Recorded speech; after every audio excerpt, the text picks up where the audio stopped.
Welcome to Women Entrepreneurs Radio. I'm your host, Deborah Bailey. And when I started this show in 2008, I was on a mission to promote women-owned businesses and help women succeed by providing resources and valuable tips from other women and men, small business owners. In each interview, my guests speak openly about their triumphs, the scary times, and tough decisions they had to make along the way. Women Entrepreneurs Radio is about showing women how to harness their natural strengths to achieve success on their own terms.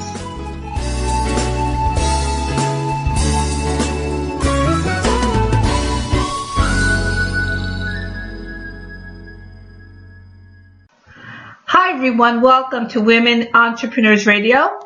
And I'm your host, Deborah Bailey. I'm really glad that you could join me today. And if you want to learn more about the show, definitely go to womenentrepreneursecrets.com. And you'll find information there as well, links to the show and on iTunes and Podomatic. So you can listen in many different ways and also check out the articles of interest on the blog. So we're going to get started with my show today. My guest is Beverly Langford.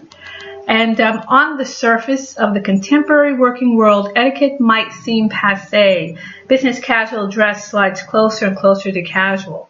As organizations shrink, so does the distance and formality between the highest-ranking leaders and their entry-level employees. The use of social media encourages everyone to be more open. None of these realities have eliminated the need for business etiquette. They simply added nuance and new avenues for making a good impression or a bad one. In the Etiquette Edge, Modern Manners for Business Success, author Beverly Langford demonstrates the career-enhancing power of masterful manners from job interviews to workplace life to the virtual world and beyond. So welcome, Beverly. I'm really glad to have you here. Thank you. I'm delighted to be here. So, this book I think is very timely. Certainly, with all the changes going on in the workplace, and of course technology creates a lot of changes. But, it's been over a decade since you first wrote the book. What had changed that, prompted you to say, I want to update this book for what's going on today? Well, largely social media. When I wrote the book the first time, it was right before the presentation of the smartphones, the iPhone and others. There wasn't, social media was going on college campuses, but it was certainly not widespread the way it is today. And so I felt like that the use of our phones, the use of texting and messaging had changed so much. Plus, the whole idea of etiquette is that it should not be seen as just a collection of stuffy rules that don't apply anymore.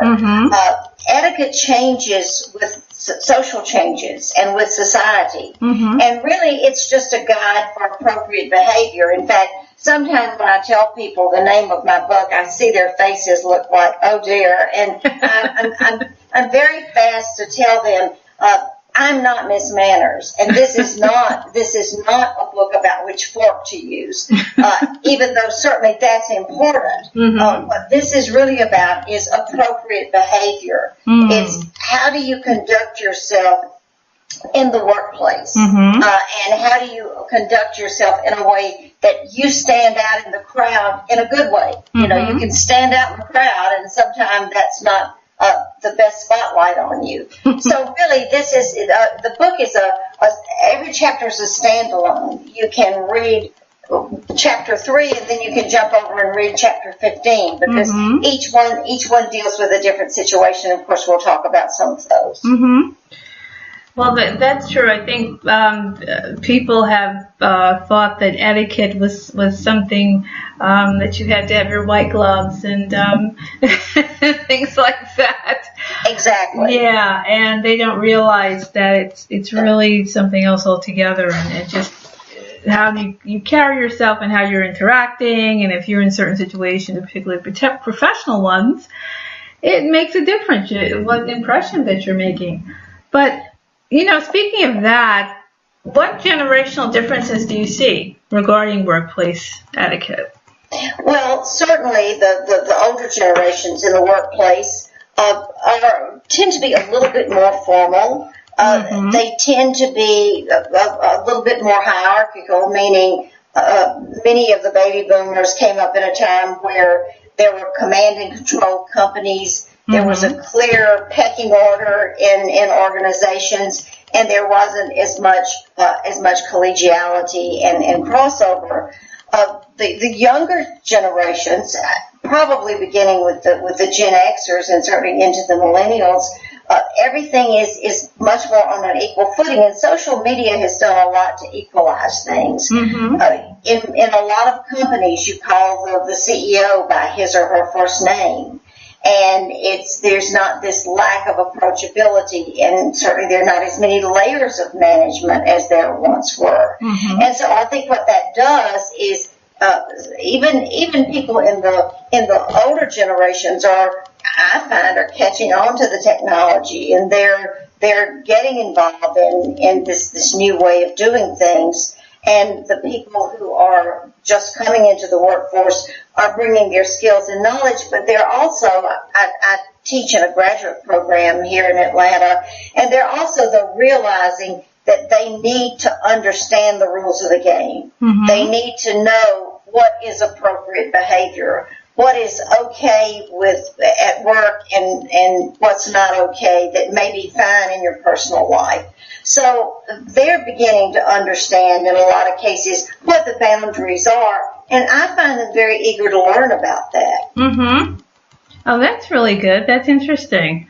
That they are open to learning what are the things they should and shouldn't be doing in the workplace, because I think a lot of people still have to learn how to conduct themselves on social media, because there seem to be some gaps sometimes where people are saying and doing things that they seem to believe that other people aren't going to know about, and then it ends up blowing up and it's not good. So I think that's something more people need to understand, how public social media really is.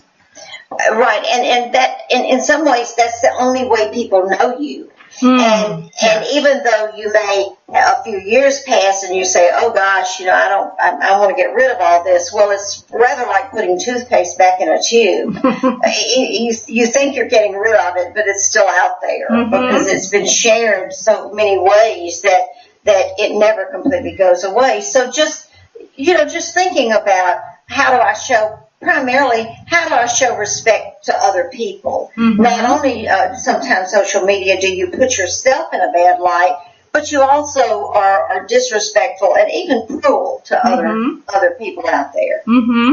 Yes, it's very true. I think because some people think they can hide behind a screen name or something, that they don't realize that they can be found out if someone really wants to discover who they are and where they are. It can be done, but for some people it seems to be kind of a license to just act in certain ways that they wouldn't act probably if they were face to face with people. Well, no question. Yeah. Even not just social media, even in email. Yes. People will say things in an email they wouldn't dare say to someone face to face. And so we find that we hide behind these ways of communicating and end up communicating in a way that isn't appropriate, meaning that it's just not the best medium for sending a particular kind of message. So you do yourself a disservice as well as the other person. Yes, and I saw that you addressed email in your book, and I know sometimes it could be very irritating when, for instance, people will add all kinds of people to email. I think in some cases because they want to cover themselves, and other cases because they want everybody to know what the discussion is. And these awful email chains start growing, and then people don't even know what anybody's saying anymore. Well, and not only that, some people copy a lot of people on email to throw the recipient under the bus, in my opinion. I'm telling you you didn't do something you were supposed to do, and I'm copying 3 levels of management at the same time that I'm sending this email. In my opinion, that's inappropriate. And certainly using the reply to all feature for everything. A lot of times if I get a group email and it's from a particular sender, most of the time I just reply to the sender, unless there's some reason that I feel that I need to continue to include everybody in the chain. Yes.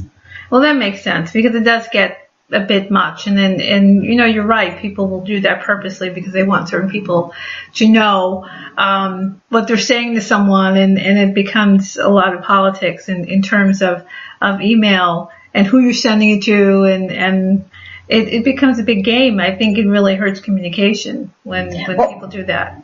Well, I even called somebody the other day who had done that, and it was pointing out an error that I had made in using some new technology that we have. And I called it and I said, did you really feel that you had to copy everybody in the world about my mistake? And she said, oh, I just thought it was representative of the problems that a lot of people are having with this technology, and I just wanted to let everybody know how it could be fixed. Well, but I was the scapegoat in that situation. It was kind of funny, but I felt like that she needed to know that that's not always a good idea. Exactly. There was a better way to handle that. Yes, I would think. Exactly. So, what is your take on using emojis in electronic communication when you're in the business workplace? Well, you know, Deborah, I believe that communication hinges on 2 key elements. I mean, certainly there are a lot of things that go into effective communication, but 2 elements that are so important are timing and relationships. It depends on the relationship you have with the person who's on the other end of that communication. And if this is a colleague with whom you work a lot and you know each other well and you have a history together, I think they're fine. They can convey an emotion that sometimes we're not so good at putting into words. Some of them are funny. Sometimes they will lighten the situation if you have said something that could possibly come across as a little bit critical or harsh, and you put a smiley face at the end. Well, that could be duplicitous, but it could also let people know that you're not trying to come down on them too roughly. So it really depends. I would not certainly use an emoji if I'm sending an email to somebody asking if there's a position available in her firm.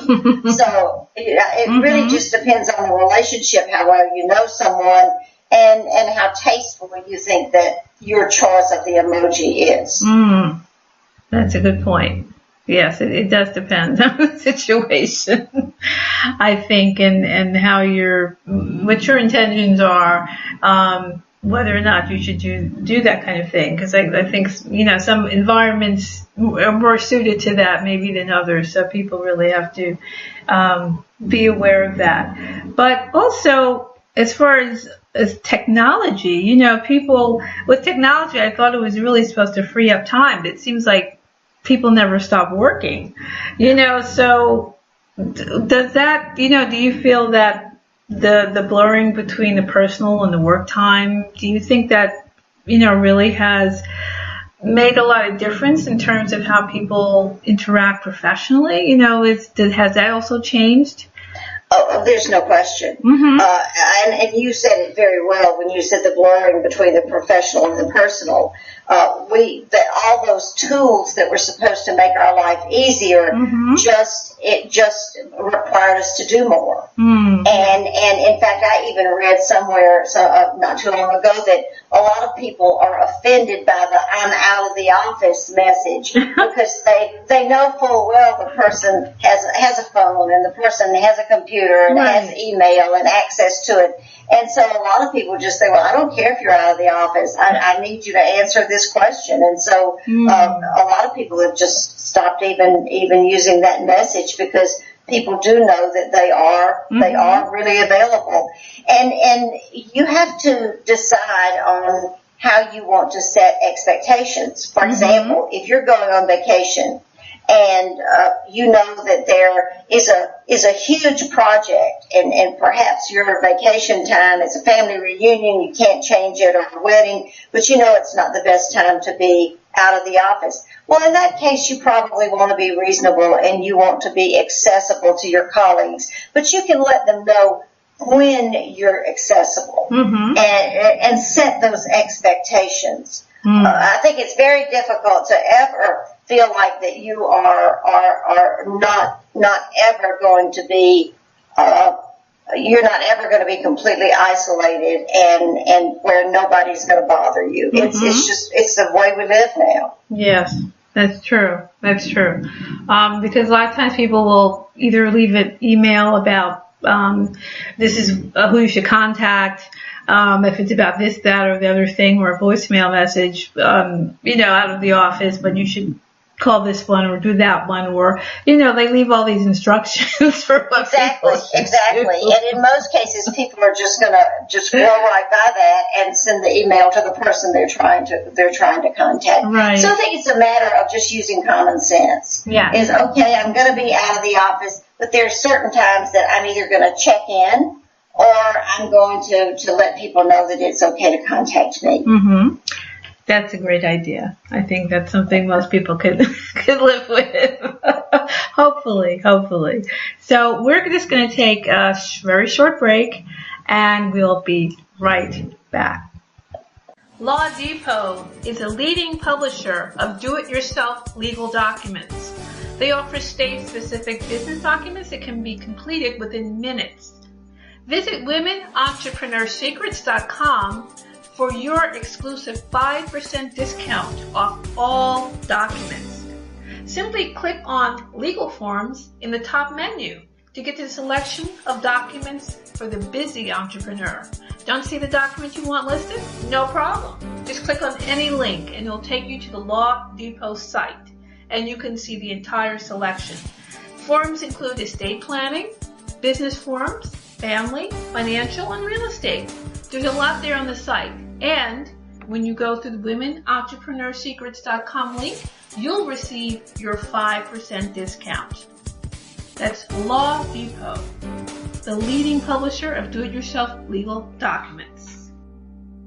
Hi everyone, we're back with my guest Beverly Langford, and we are talking about the Etiquette Edge, modern manners for business success.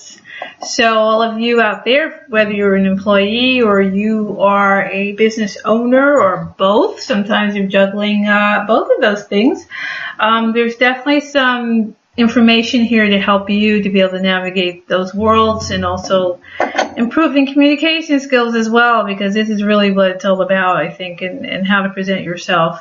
So definitely make sure that you're paying attention to this discussion, because I'm sure you will learn a lot. So, Beverly, there's something else as far as the workplace. I know there's, sometimes it's telecommuting, and there's all kinds of things happening right now. But the last time I was doing some writing at a local company, they're from Sweden, I believe, and they have an office here. And their whole thing was to come in and just open up all the spaces. I mean, it looked almost like an IKEA showroom. When you walk through, everything was all beautiful and gleaming and different colors and everything like that. But a lot of the employees that were used to the offices were not happy to be in an open space. So, do you think that really changes how people have to interact or how they work? Well, I think it does. And are you talking about completely open space, or are you talking about using cubicles? Well, this particular company they were getting rid of all the enclosed cubicles and offices. They were just open, and they just had desks, and they even had desks that you could stand up and lift the desk up, and it's just an entirely different way of working. It is, and we have to, again, that's a matter of setting expectations. We have to reset our dial to realize that even though we're out in the open and even though we can see the people next to us, that's still their office, so to speak. And just walking over and interrupting may not be appropriate. You learn to read body language. It just does Mary look like she's really engrossed in something? Does she seem stressed? Is she working on something? Well, even though she's right, 10 feet away from me, I'm not going to interrupt her right now. The other thing we have to be careful about in an open office like that, whether it's cubicles or totally open as you described, is the biggest complaint about open offices are noise and smells. Those are the two things that are at the top of the list. There are other things, but those are at the top of the list. So if you're in a completely open office, you need to use your inside voice, and maybe even more than your inside voice. You need to make sure that you aren't laughing too loudly on the phone, that you're not talking too loudly if you are interacting with a colleague. And I find that a lot of these open offices also create some nice little small conference rooms where if you really do need to have an extended conversation, you can go into that breakout room or that conference room so that you don't disturb everybody else. That's a good point. Because actually this particular office did have some quiet rooms, is what they even called them. They had a sign that it was a quiet room or a place just for you to go take phone calls. Exactly. Yeah, so I thought that was pretty clever because I hadn't really seen that. And this particular company was part of the old Bell system, AT&T, and so the old parts of the building reflected how things were. And then this new, communications company had all these changes, so it was kind of interesting to see it side by side. But I thought it was a good idea as far as having a quiet room because you never really, I guess the old way of working never really looked at it as a person may just need a quiet space. In the course of the day, because I've worked in places that had the tall cubicles and others that have like the short ones, so you really have no privacy. Right, exactly. And so if we can segue a little bit to an office with cubicles, that you can still treat that like somebody's office, and it's even polite, even though the cubicle doesn't have a door on it. You can shoot that person an IM or an email and say, have you got a minute to talk? May I come by your office or your cubicle and ask you a question? So you still show the respect that you would if they had more of a brick and mortar office. I had one person who told me that she had someone across the aisle in another cubicle who would just sit and stare at her, and I'm not sure that it was anything inappropriate, but she just said it was, I couldn't close the door, all I could do was turn my back to the computer. Oh my goodness. And the person wasn't stalking, right. She was probably daydreaming or thinking about something and just happened to be looking, but we do need to remember that it is somebody's office and we need to treat it the same way. Yes. Because that certainly matters if you don't feel comfortable in your own space because, someone's kind of looking at you or in your direction and you start to feel a little strange. So, and the same thing is you've got to be careful about the way you decorate your cubicle. If it's open to everybody, you've got to make sure that you're not having anything that would offend someone else or be inappropriate in any way. So it's a long way from the private office. True. Yeah. And sometimes you notice people have their cubicles decked out like they're at home. It's like, with all kinds of furnishings and things. You're like, my goodness, what is this going on in here? So it's kind of interesting how people create their spaces. But, you mentioned body language and what are the most common, unconscious body language signals that just may kind of shut down communication or just kind of let people know that I don't want to be bothered, maybe not even in a good way, but what are some things that people do? Well, you're talking about an office environment. Yeah. Well, certainly if someone can't unhook, if someone is either at a computer or they're looking at their phone or some sort of device, while you're trying to carry on a conversation. They'll make eye contact with you, but then they're clearly distracted by something else. Mm-hmm. That's certainly body language that says, this isn't a good time for us to talk. And it may be legitimate on that person's part, and mm-hmm. perhaps you should find another time to connect with that person, unless it's urgent and an emergency. Mm-hmm. So certainly that kind of body language. Of course, we all know about the folded arms and the closed body language, mm-hmm. but also the eye contact. If someone, whether that person has a computer or not in front of him or her, if someone won't make eye contact with you, if someone seems a little bit distracted, if the body language turns away from you a little bit, particularly in a meeting, mm-hmm. you can always spot the people in the meetings who don't like the topic, because if the chair will swivel particularly, they'll turn a little bit away from fully facing the table. Mm. And so you can tell who's engaged and who's not engaged, often just by the way they're sitting in a meeting. Mm. So you need to be sensitive to all of that and be on the lookout and learn to read body language, because it's certainly something that once you put your mind to it, you can learn all kinds of things, because body language is about 55% of a spoken message, and mm-hmm. it's powerful, mm-hmm. and it will override whatever the words may be saying. That's a great point. And yes, and often these days, I think as you mentioned, they may just be whipping out their phone or something. I think it's so interesting that when you get on an elevator, everybody crouches against the wall, and immediately, as though they can't wait 30 seconds to check their yes. email. And in a lot of cases, it's just a way to disengage and yes. not interact with the other people in the elevator. Mm-hmm. But it's funny that that phone can become a real crutch. Yes, I agree. Certainly, because it's like even for a few seconds you can't focus on the moment that you're in. Yeah. Well, a year or so ago, I was invited to a professional meet and greet kind of situation, and when I got off the elevator, there were 4 or 5 people standing in the foyer. The room where we were going to meet had not, for some reason, not been unlocked. Mm-hmm. And every single person, it's meet and greet now, and every single person had his or her head buried in his or her phone. Oh, no. And I thought, how funny. This is meet and greet, and no one is meeting or greeting. We're all chained to our device.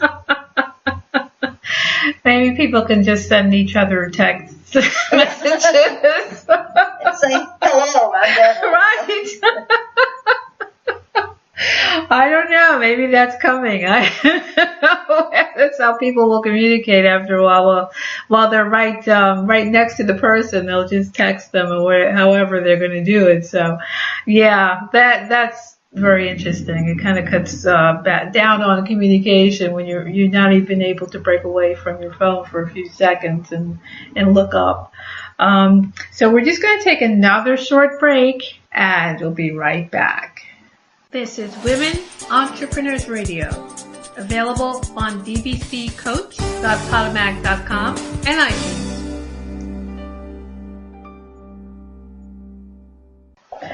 Hi everyone, we're back with Beverly Langford, the author of The Etiquette Edge, Modern Manners for Business Success. So, Beverly, I really have to ask you about women in the workplace, and I'm sure that this would also involve business owners as well. If they're feeling like they have to always be polite and not be too confrontational, what would you suggest that women should do where they can stand up for themselves, but at the same time that they can also be courteous with, their clients and coworkers and bosses? That's a great question, and I hear that a lot. In fact, I was doing a talk at a women's meeting, a women's professional meeting, and this one woman said, I'm afraid if I'm nice, people will run over me. Well, that's a common misconception. Courtesy is not subservience. Yes. Being courteous and respectful to people, that does not mean that you don't stand up for yourself and that you're not assertive when you need to be. But it means that you always have an attitude of respect toward the other person. And sometimes you do give way to the other person, not necessarily about ideals or ideas, but that you let someone go ahead of you, or you're just gracious in that way. But you can be courteous and still, going back to body language, demonstrate a lot of confidence in your body language. So that courtesy does not put you in a one-down position. In fact, it can put you in a one-up position because it puts you in control. I've decided how I'm going to treat you, and therefore I'm controlling the situation. You can also verbalize how you feel about something. You said confrontation is all bad. And so you can be articulate in letting people know how you feel about something without being rude or abusive or getting personal. So one does not negate the other. You can be courteous, you can adhere to appropriate behavior, and still walk tall and take care of yourself at the same time. Exactly. Yes, I completely agree. It's definitely how you carry yourself and have a confidence, and then you don't have to try to prove anything. As sometimes people may feel, and maybe some women may feel that they might have to overcompensate because they're not feeling comfortable in a certain environment, or feeling that they're not going to be heard, or someone may have an attitude that is off-putting. So there's a lot to navigate, but you really don't have to go down to someone else's level in order to prove anything, and that is really very, very true. So what would you say is the difference between praise and flattery? Well, and I have a chapter on that, so I'm sure that's why you're referring to it, because it is important to be able to give positive feedback. The biggest difference between praise and flattery is that praise is genuine and it's specific. Flattery is, you're just such a great person, or you look so beautiful today, or things that clearly don't have a lot of thought behind it. Praise is when you say to someone, Shauna, you did a great job on that presentation. You clarified everybody's questions about the changes that are coming down next month. So you're really being specific about what it is that you are reacting favorably to from someone else. And flattery is fairly mindless. It's just something that we say that sounds good, and obviously we're doing that in a manipulative way, and most people can pick up on that.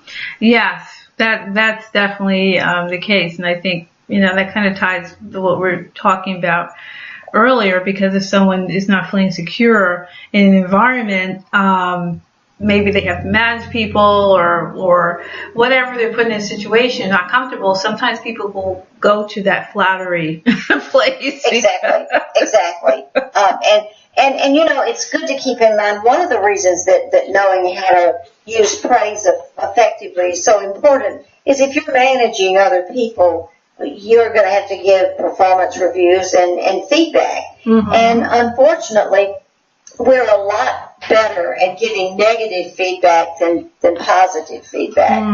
We tend to be very general in our positive feedback. Oh, Deborah, you're doing a great job. But then in our negative feedback, we can get extremely specific. Joan, you were 3 minutes late to our staff meeting, and it threw off our agenda, or something like that.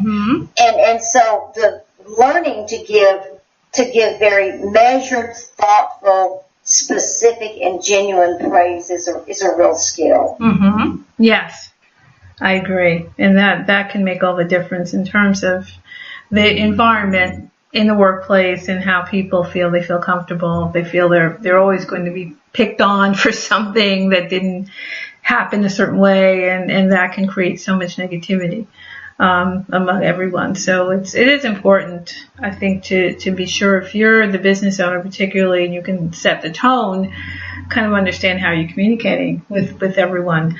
So Beverly, please share where everyone can find out more about you and your book. Well, the book is The Etiquette Edge, Modern Manners for Business Success. It just came out in late August. It's the second edition to the one that you mentioned earlier that I had written some time ago, but it has 9 new chapters, and just about everything has been updated to a certain extent.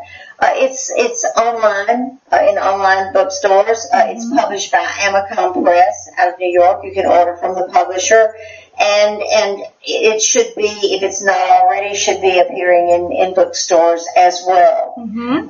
You can also find out more about what I do at my website, which is lmacommunication.com. L as in Larry, M as in Mary, A as in Andrew. Mm-hmm. Wonderful.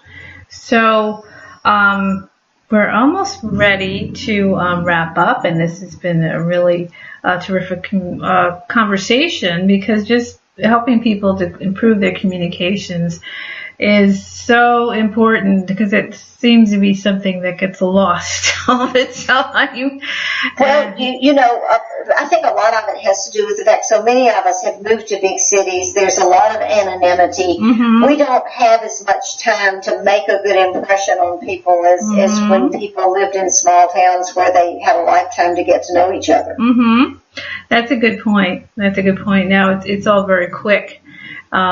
And then people are quick to make an assumption after meeting. Unfortunately, but it's true. Yeah, that's very true. So, as far as, let's say, the business owner who is going to be traveling internationally, are there resources that you could recommend where people could find out what's the right way that they should be conducting themselves when they're in other countries, and perhaps when it comes to how they're not going to insult the people they're meeting with?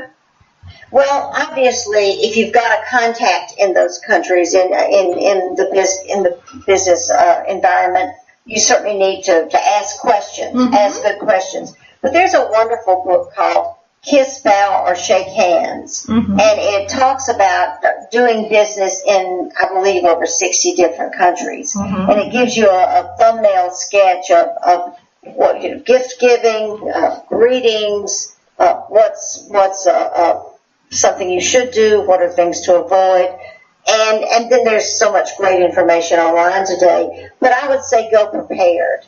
Don't just and certainly realize that even though the U.S. is so multicultural and we learn from each other all the time, still there are parts of the world where things are done very differently. And it's just before you go there, you need to do a little homework and make sure that you know. In most cases, people are very understanding if you're from another culture. They understand that you don't know everything about their culture.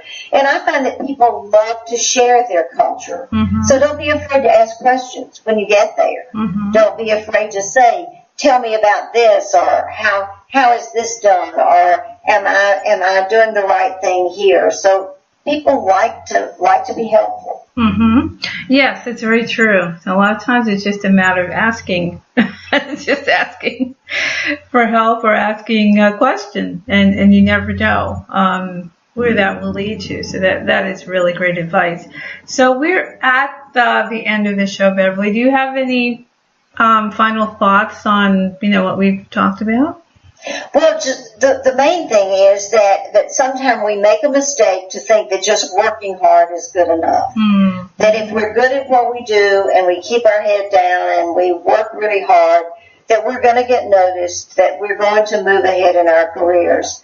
But unfortunately or fortunately, depending on how you look at it, it takes more than that. And our ability to interact with our fellow human beings can be a huge asset to us. And the neat thing about knowing about these processes we've talked about, how to behave in various situations, is if you are comfortable understanding what is appropriate behavior, then you don't have to think about it. You don't have to obsess over any of it. It becomes part of who you are, and it becomes natural, and then you can think about your interaction with other people or the topic or the subject, and these other things will happen automatically. That's perfect, and a perfect way to end the show. I want to thank you so much for joining me. This has been a really informative conversation, and well, please know how much I appreciate this, and I've very much enjoyed talking with you. Well, thank you. This was really very helpful, and I think anything that helps people to learn how to communicate better than maybe that they're doing right now, has to really be a good thing. So I'm sure everyone will benefit from this and learn a lot from it. So I appreciate you joining me today. Thank you so much. So everyone, I'm sure that you enjoyed this show. Please share it on social media. Also, as I mentioned, it's on iTunes and Podomatic. So please make sure you go there and let your friends know as well to listen in, and also to visit Beverly's website and check out her book, The Etiquette Edge, Modern Manners for Business Success. So once again, thank you for joining me at Women Entrepreneurs Radio. I'm your host, Deborah Bailey, and we'll see you again next time. Bye-bye. Thanks for joining us. You can also join in the conversation on Facebook.com/Women Entrepreneurs and on the website, WomenEntrepreneursSecrets.com. And don't forget to listen in on dvcoach.podomatic.com and on iTunes.